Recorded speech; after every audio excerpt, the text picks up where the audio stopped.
Buenos días. Gracias por acompañarnos en esta feria de Libro de Medina del Campo, donde tenemos en bandera la satisfacción de venir por tercer año consecutivo.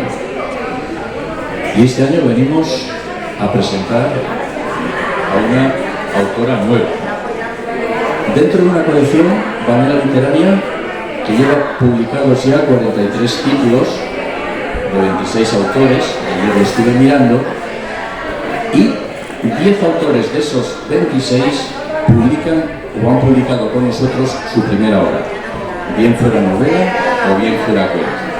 Luego también, además de publicar autores de renombre, estamos intentando descubrir autores cuya obra primera no había sido publicada. El dolor del Aboconte es una novela de un autor estupenda y tiene 73 años, su primera novela, estupenda. Dentro de Bandera Literaria había solo 2 autoras, ahora con Beatriz 3, llega la tercera. Y mirando el calendario de nacimiento, si entran en esta comparación autores y autoras, eres la más joven, con lo cual es toda una satisfacción para nosotros tener una autora y además joven y además con una voz muy personal, una voz a la que pondré voz en algunas lecturas, que siempre me gusta hacerlo, y que conocí gracias a José Ignacio García. Estaba en nuestra casa de Villanueva de Villascusa escribiendo su novela, que también la presentaremos aquí mañana.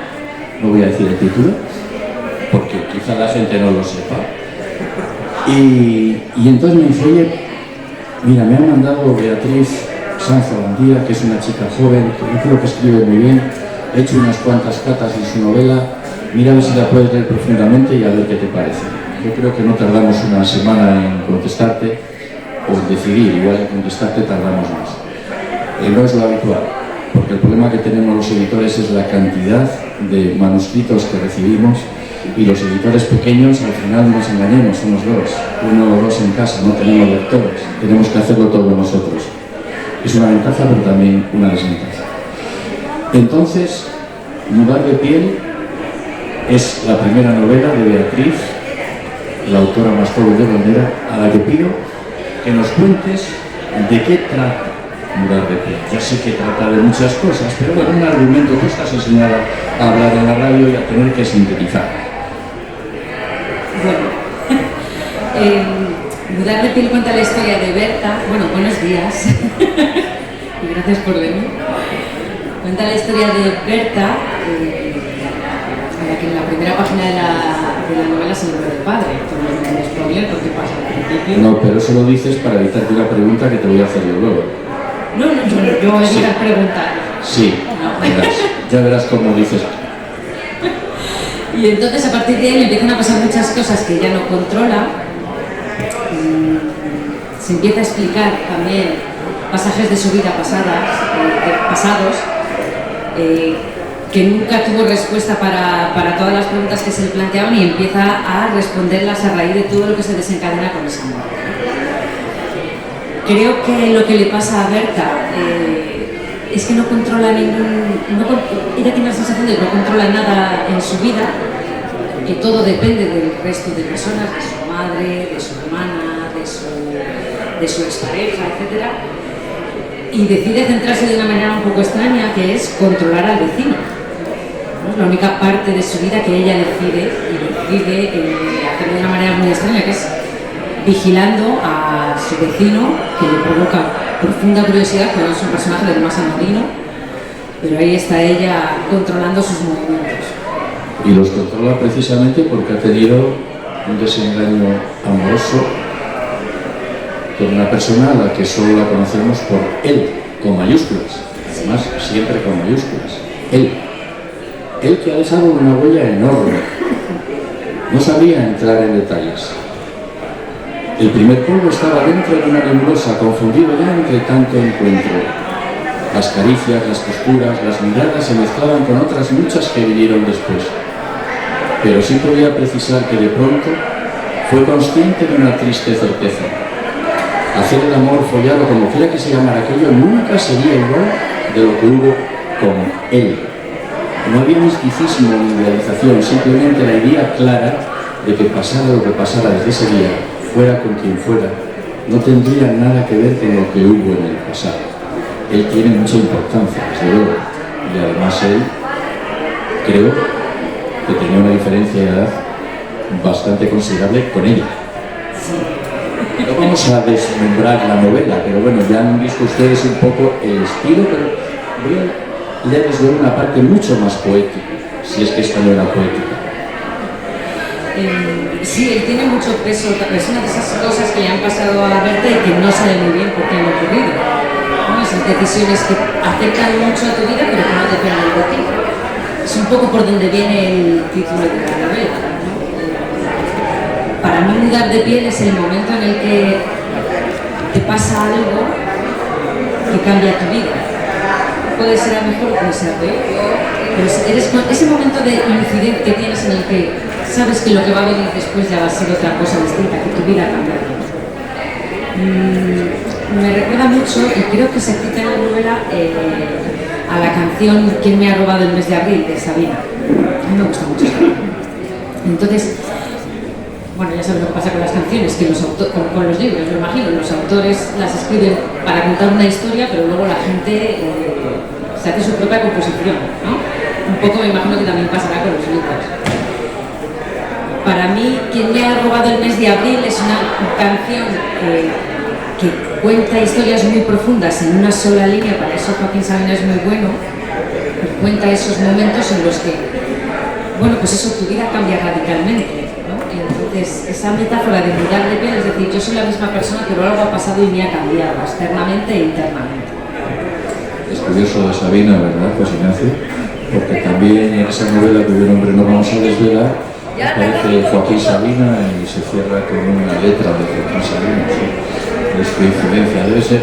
Nosotros pues ya tenemos cierta edad, ella es joven, pero bueno, también mis hijos son jóvenes y les encanta Sabina. Sí, a mí me encanta, además me gustan más los discos de antes que los de ahora. Él la había besado. Y Carmina, una vecina de la que luego hablaremos, le dice en un momento a Berta: no os tocabais más que con los ojos, y ese es el contacto más íntimo que una mujer y un hombre pueden tener. Eso sí era amor, ¿verdad? Parece que ese es el contrapunto también de la primera parte que os había leído yo. Está muy bien, pero Carmina, que es un personaje en el que te pido que nos cuentes quién era Carmina. Carmina es un personaje que además no sé exactamente cómo me vino, o sea, yo hay pasajes de la novela escritos que no sé de dónde han venido, ¿no? O sea, como que de repente yo me ponía a escribir y salían frases y... Te voy a hacer un inciso en el que luego apunto. Carmen Sotillo es la protagonista de 5 horas con Mario, años 60. A diferencia de Carmina, Carmen Sotillo es una conservadora y Mario es la liberal. Carmina, todo lo contrario. Ella es la liberal y el marido era un conservador que, bueno, se satisfacía y ella le echaba mirando el techo. No sé si tendrá que ver con Carmen Sotillo inconscientemente. Pues mira, no lo había pensado, pero sí que me vino una frase cuando estaba escribiendo que además a mí me ayudó mucho a definir el personaje. La frase es: la primera vez que tuve un orgasmo, mi marido estaba echando la partida en el bar. Me vino de repente y dije, esto es buenísimo, o sea, está mal que yo lo diga. Pero dije, ya tengo yo el personaje, ya sé de dónde viene esta mujer, ya sé lo que ha vivido y sé hacia dónde, y sé por qué quiere hablar, en los términos en los que quiere hablar con Berta, ¿no? Por Berta le interesa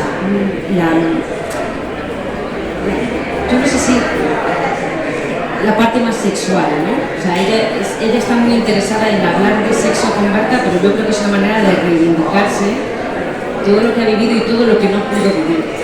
Entonces a mí esa frase me definió mucho el personaje y dije, ya lo tengo, ya sé quién es Carmina, ya sé cómo ha vivido, ya sé a lo que ha tenido que renunciar, todo lo que ha tenido que esconder, y la manera en la que ella se reivindica ahora es con estas charlas.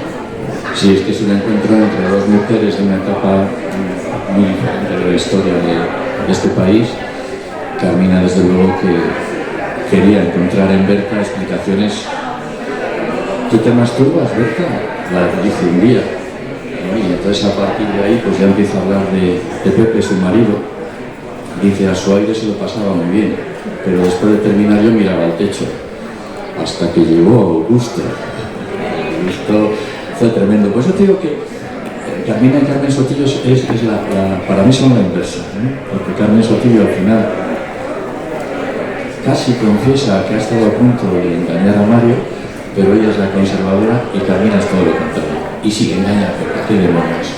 Bueno, y además lo dice como convencida de que era un derecho que ella tenía, ¿no? Yo no voy a pasar por esta vida sin disfrutar de ella. Dice en un momento de la novela, imagínate que yo me muero sin saber qué es esto, ¿no? Que es lo que a muchas mujeres de este país les ha pasado, que han pasado por la vida siendo de una determinada manera, con un corsé muy estrecho, sin disfrutar de la vida, siendo madres, esposas, de una manera, un modelo muy cerrado, ¿no? El del franquismo que se imponía antes. Y por supuesto el sexo estaba totalmente descartado, era para tener hijos y si disfrutabas a lo mejor eras lo que eras. Flaubert, aunque se lo atribuye, nunca dijo Madame Bovary soy yo. Berta, ¿eres tú? Me encanta que me plantees la pregunta de esa manera tan poética y literaria, porque me la han dicho, me la han preguntado muchas veces. Y es autobiográfica y bueno, por Dios, no. A mí no me han pasado las cosas que me pasan a Berta. Pero bueno, siempre te defiendes diciendo, en la primera página el padre de Berta muere y el mío sigue vivo. Bueno, esa es una defensa. Oye, perdona. No, a mí no me pasan las cosas que le pasan a Berta, pero de alguna manera he sentido lo que siente Berta en algunos momentos, ¿no? A todos nos ha dejado alguien, nosotros hemos tenido algún problema, yo qué sé, con tu hermana, con tu hermano, entonces sí que he intentado reciclar como sentimientos para poder plasmar, porque no sé escribir de otra manera, más que pasándolo o recurriendo a lo que a mí me ha pasado. A lo mejor en la siguiente lo hago de otra manera y ya he aprendido a escribir sin necesidad de vivirlo tanto. Yo hay momentos, ¿te acuerdas cuando me mandabas la novela y me decías la tercera corrección? Yo he visto esto, tal, echadle tu lista. Yo me ponía a leer, yo siempre me rompía en el mismo momento de la novela, digo, bueno, hasta aquí hoy, y mañana seguiré porque aquí yo ya no puedo más. Y no es por lo que le pasa a Berta, sino por lo que me recuerda a mí que me pasó. Sí, porque es que Berta tiene caídas psicológicas y físicas, incluso cuando se queda tumbada en la cocina, y yo creo que en ese momento que tú has comentado en algunas entrevistas es cuando llorabas. No sé si tú también te has caído como nos hemos caído todos y en ese momento te frenabas en la lectura. ¿Te ha acertado el momento o hay otros peores? Para mí hay otros peores. Sí que es verdad que ese momento es duro, pero hay otros que a lo mejor no parecen tan trascendentales en la novela, que a mí son los que más daño me hacen, ¿no? O sea, la frase que le dice doña Carmina a Berta, en el momento que le dice no nos merecen, no nos merecían, ¿no? Esa frase es como muy liberadora, ¿no? ¿Qué es lo que tú te pones a pensar? ¿Qué es lo que ha pasado con esta persona, con este hombre, con este chico, con lo que sea? Y a lo mejor es eso, que no te merecían. Entonces las historias muchas veces no se actúan porque no te quieran, porque tú no les quieras, porque no hay amor, sino porque hay algo ahí que frena y es que no te merecen. Esa es la que a mí me cobra más. Vuelvo al tema de la diferencia de edad entre él y la Berta casi adolescente, porque curiosamente luego Berta, que tiene una libertad sexual fabulosa, que es la que creo que hay que tener, ¿no? Está casi siempre ligando con chicos más jóvenes, chicos que dice el escaso interés del muchacho, se acababa de acostar con uno con el que entonces se acostaba por cualquier objeto anterior a 2010, le aseguraba el secreto. Su desprecio por la buena música también ayudaba. Había visitado tanto su casa que ya tenía la potestad de mirar sus cosas y lo que era peor, preguntar por ellas. ¿Pero esto funciona?, preguntó Lindbergh un día mientras observaba en pie los discos en el salón, desnudo aún tras haber pasado parte de la tarde satisfaciendo los deseos de Berta. Mejor que toda una noche, respondió con sorna ella desde la cocina. ¿Qué has dicho? Que sí, claro que funciona, mejor que los CDs, rectificó mientras cogía 2 cervezas. Sí, eso me ha pasado. A lo mejor él no estaba desnudo, pero a mí que yo tengo, bueno, no tengo muchos vinilos, pero algunos tengo. Entonces, esa situación de tener a una persona mirando vinilos y decir, ¿qué es esto?, me fastidia mucho eso. Me duele.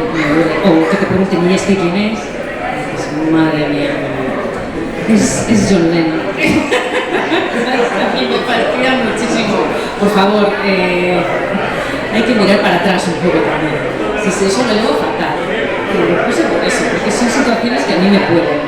Cuando dicen, a mí me gusta mucho ver, cuando me la echan en la tele, celebro muchísimo. Choque clásica, Dios mío. Sí, todo lo que sea cine clásico me lo recuerdo. Y me fastidia mucho que me dice la gente, pero es que esa película es muy vieja. ¿Qué? Macho, ¿qué pasa? O es en blanco y negro, ¿qué onda? Eso lo veo fatal. Edith Darío tiene 30 años y todos los años tiene que ver una vez El Padrino, al menos. Es una bonita costumbre. Yo tengo que ver los 10 mandamientos. Y es que además hay muchas películas clásicas en el libro. Porque para mí el cine clásico es como un refugio, ¿no? A mí el cine clásico me recuerda mucho a mi tío Mariano. Espera, ya.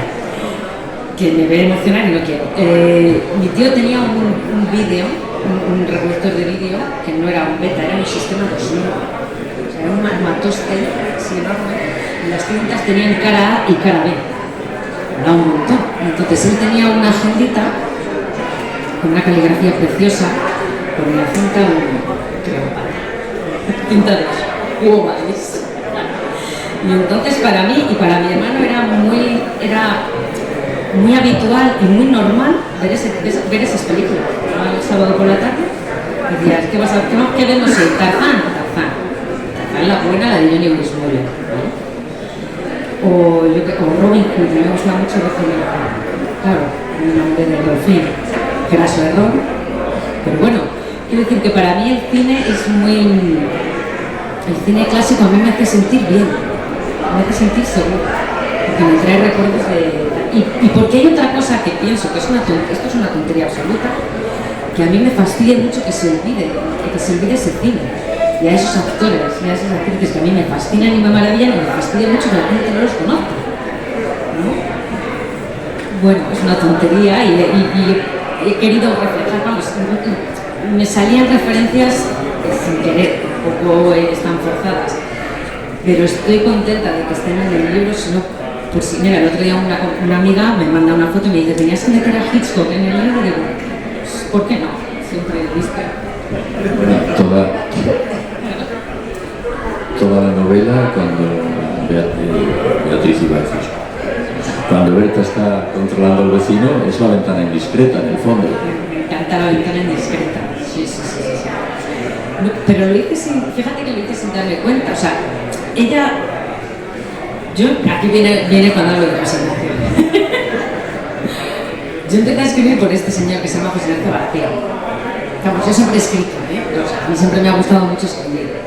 Se me daba bien, pero nunca me lo tomé en serio, hasta que un día me dejó un libro, José Ignacio, y no me digas muy bien por qué, te mandé un correo a horas intempestivas con un relato corto como manera de agradecimiento, una cosa que no sé muy bien por qué me dio por ahí.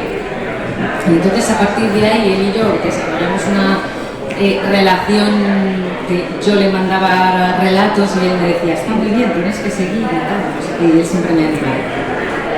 Entonces él siempre me animó a escribir y a seguir escribiendo, y siempre me decía, tienes que escribir una novela. Yo le decía, yo no puedo escribir una novela, ¿no?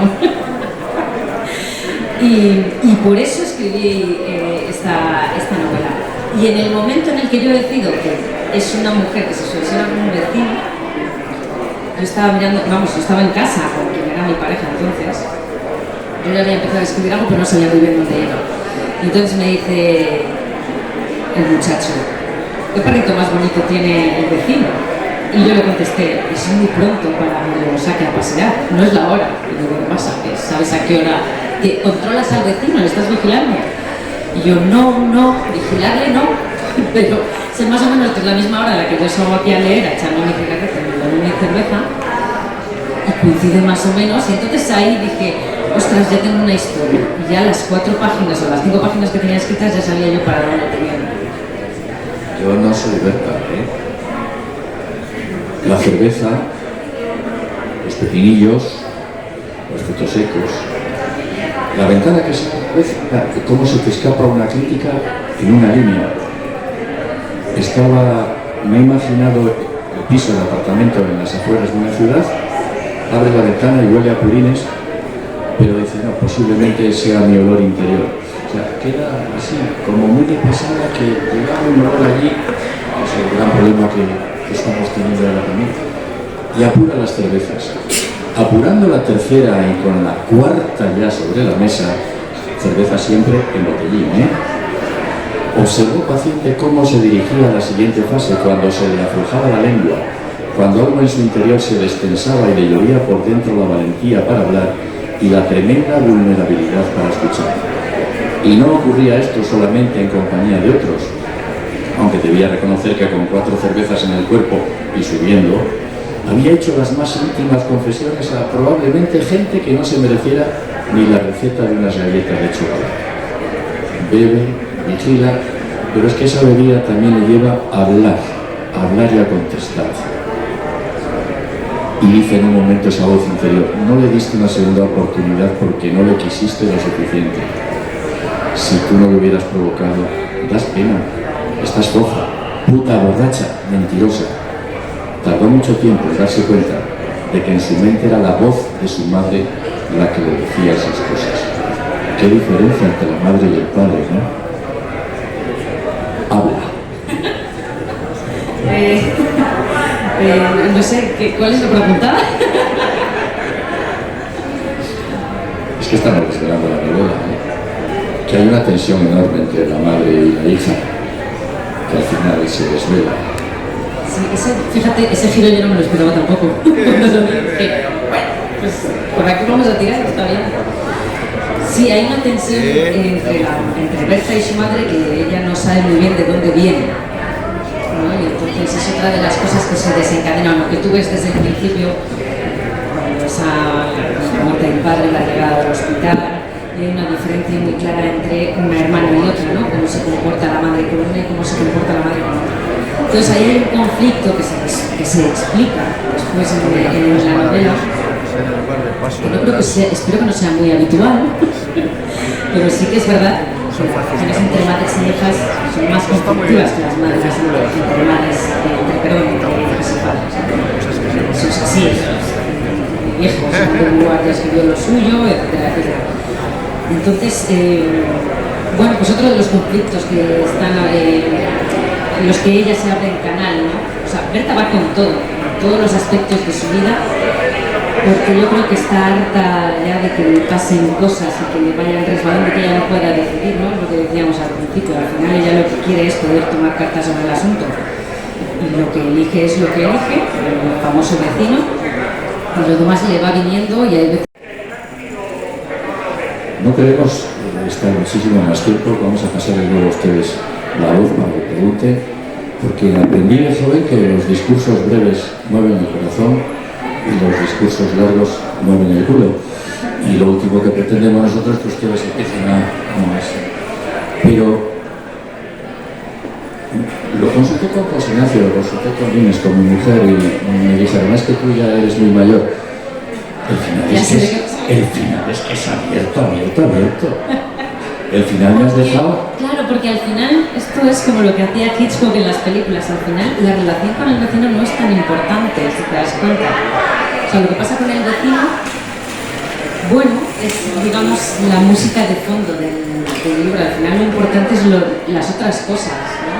De lo que tú crees que no va a hablar el libro. El libro que tú piensas que te va a decir, pues al final liga, o lo que sea, de vecino o lo que sea, ¿no?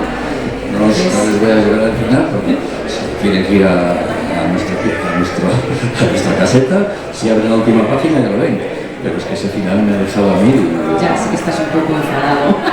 No estoy enfadado, pero... Contrariado. Se la va traspapelando la última página. Fíjate que puse el final porque ya estaba harta. Yo no sabía por dónde tirar. Y me di cuenta, digo, es que no hace falta contar qué pasa aquí. Porque lo importante de la novela al final no es eso. Es algo de lo que yo me he dado cuenta después. O sea, yo puse el final y dije, no, hasta aquí. Yo ya no quiero saber nada. Estaba ya... No voy a decir que estaba cansada porque me gusta escribir, pero es una novela que me ha costado mucho escribir. Por eso yo a veces a José Ignacio le digo, yo no soy escritora, y él se enfada muchísimo. Me gusta aquí. Y se enfada. Está bien, sí. Te enfadas, ¿verdad? Cuando te digo eso. Sí. Porque claro, yo he escuchado en entrevistas o en reportajes a los escritores que a mí me gustan. Yo me acuerdo de un reportaje, una entrevista a Elena Grandes, y ella decía, yo me encierro en mi habitación y me pongo a escribir 5, 6, 7 horas en una campaña. Y decía, tengo suerte si un día escribo 10 minutos seguidos, ¿sabes? Por eso yo no me siento tan escritora, porque yo he hecho las cosas de una manera muy anárquica en esta novela, y yo creo que eso lo has notado. No, si la novela está, vamos, de hecho no tardamos en decidir publicarla. Lo que pasa es que el final puede ser muy bueno, ¿no? O sea, que has dado un vuelco a mi concepto que puede ser buenísimo. ¿Por qué tiene que quedar todo cerrado? ¿Por qué tengo que saber qué es lo que pasa cuando sube por la escalera y parece que abre la puerta? No lo tengo que saber y me moriré sin saberlo, a no ser que saques una segunda parte con la historia de la Berta y el vecino. No lo veo yo, porque eso no es necesario. Es que no me atrae tampoco esa historia. Creo que hemos cumplido con media hora. Desde luego nosotros no vamos a estar aquí 50 y tantos minutos. Si queremos que 50 y tantos minutos esté firmando ella por todos los libros que compren ustedes y que ella les dedicará. Con eso vive la editorial, ella se animará a seguir escribiendo, pero sí nos gustaría, antes de terminar, que si tienen alguna pregunta se la hicieran. Es el momento oportuno. No sean tímidos.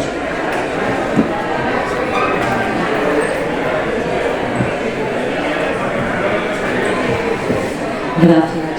Bueno, enhorabuena por este libro. Bea, siempre es una valentía escribir y una responsabilidad, ¿no? Me imagino también.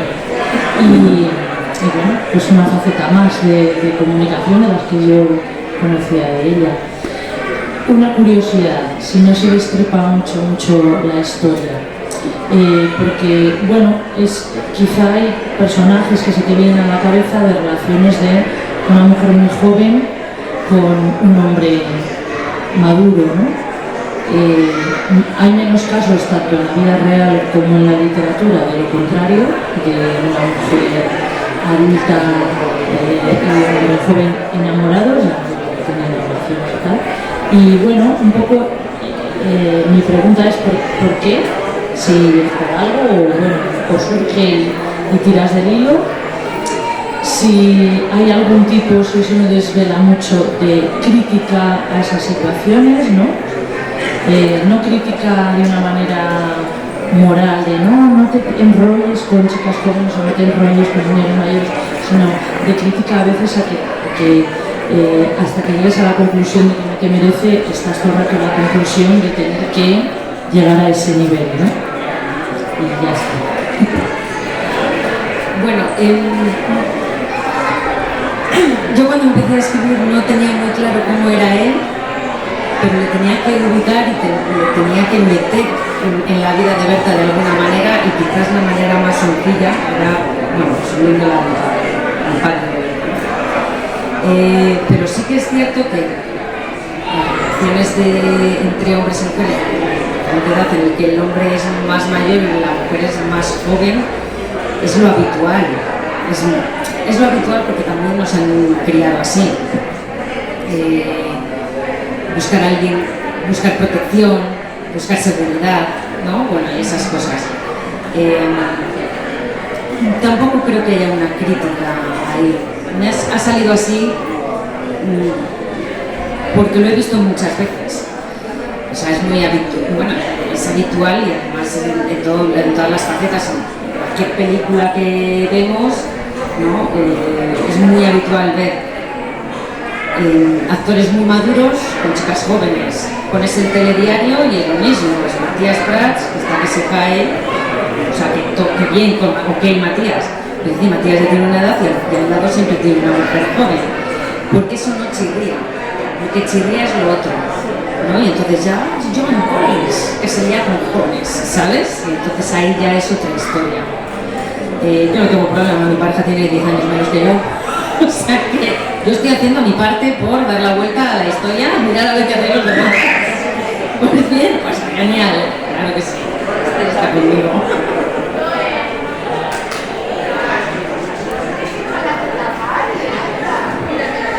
Hola, buenos días, enhorabuena. No he leído tu novela, pero tengo una duda. ¿Tú eres el espejo de la mujer del 68, una verdadera revolucionaria? O al menos me has parecido. Me ha parecido que te miras en un espejo y que has descubierto que tú podías haber sido una más de aquellas revolucionarias que quisieron cambiar la vida en España, que quisieron cambiar, desde luego, pues, a lo que estaban sometidas.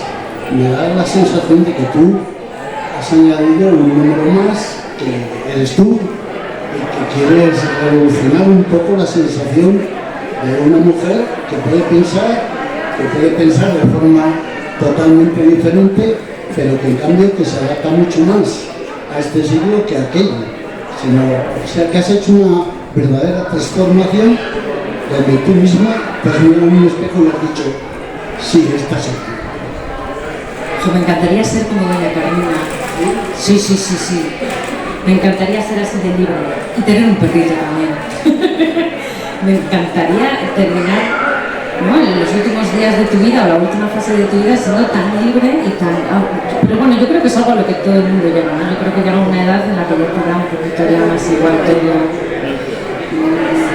Voy a hacer esto porque me apetece, a lo mejor cuando eres más joven te lo piensas más, el que dirán, etcétera. Yo creo que eso se pierde con el tiempo. Los viajes del mensaje te dan la razón. Estoy convencido porque es la desinhibición total. Yo nunca lo sabré, no porque no sea desinhibido, sino creo que con esos viajes, con el ejército y con la curia, pues hay que separarse un poco porque se te pueden pegar cosas, ¿no? Pero sí, esa desinhibición, esos bailes, esas cosas, a mí es que me encantan. Pues sí, y ojalá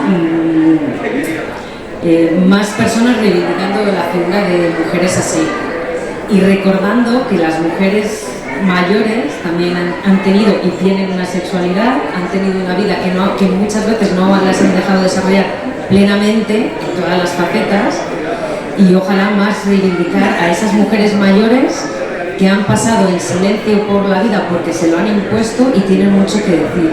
Y eso es una cosa que a mí me gusta de doña Carmina. Es una mujer mayor que tiene una voz, y una voz muy importante en la novela.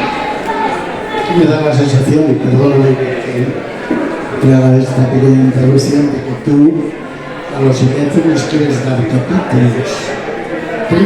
A los silencios les quieres hacer capítulos.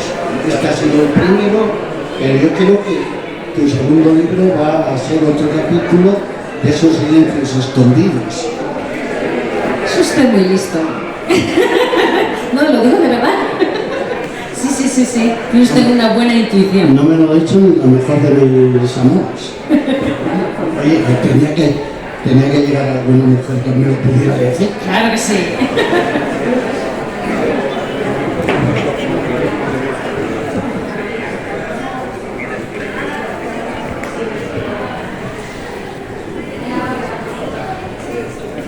Hola. Lo primero, agradecer la presentación. Solamente una observación, porque creo que para mí no hay que hacer preguntas, por la respuesta leer la novela. ¿Qué pasa? Se entrecorta un poco, a lo mejor está quedando ya poca vida. Bueno, a lo mejor al que le queda poca vida. Bueno, ahora sí, lo primero, esto no es una pregunta, simplemente agradecerte, porque simplemente con la conversación y las lecturas que ha hecho Jesús, ya la novela, el texto, respira una libertad y una ausencia de paredes, que aunque haya un vigilante detrás, creo que trasciendes por completo todo lo que pueda representar ese encierro en uno mismo y ese mirar a través de una mirilla. Y lo único, repito, agradecerte a la escritura de la novela y agradecer que estas pequeñas editoriales hagan el esfuerzo hercúleo de descubrir estas nuevas voces, porque esto muy pocas veces se reconoce y es preciso reconocerlo en público. O sea que gracias a los dos. Muchas gracias, Tocayo. Jesús, grandísimo escritor, como sabéis los que le conocéis. Siempre con el apunte oportuno. Y sí, la verdad es que la tarea de las editoriales pequeñas es muy necesaria, porque están sacando adelante esa serie de títulos y de autores que las editoriales no sacarían. Yo he trabajado durante 22 años en una editorial grande, pues muchas, porque era Naya, pero era también Alianza, era Ternos, era Cátedra, era Pirámide, y éramos una editorial que éramos de fondo, no de novedades. Las editoriales de novedades son peligrosísimas porque los libros salen y a los 3 meses se devuelven y se destruyen, a no ser que haya ventas, cosa extrañísima. Y siempre nos decían lo mismo, no eran ellas, sino lo sabíamos por otras editoriales. Hay que tener autores mediáticos, hay que tener, pues eso, podrías tener perfectamente a la ex de Jesulín, que ahora se me ha ido su nombre, y gente así. Belén Esteban, es verdad. Entonces, creo que esta labor es muy necesaria y además coincidimos en esta labor siempre que venimos de esas grandes editoriales. En muchas editoriales pequeñas estamos ese tipo de gente que publican lo que otros no quieren publicar, no porque no sea bueno, sino porque no es rentable. El gran problema de la rentabilidad. Pero bueno, yo creo que Mudar de Piel ha sido un descubrimiento, que Beatriz ha sido un descubrimiento muy positivo, y lo que tú dices, habla con una libertad poética también estupenda, ¿verdad? Ha sido, espero que no se haga famosa y nos abandone. Deseo que se haga famosa, pero que siga con nosotros. Eso está hecho. ¿Tenéis alguna pregunta? ¿Tenéis alguna pregunta más? Pues entonces, por el bien de los editores pequeños, de los autores que comienzan, compren ustedes el libro y en la caseta de firmas estará orgullosísima de dedicárselo. Muchas gracias.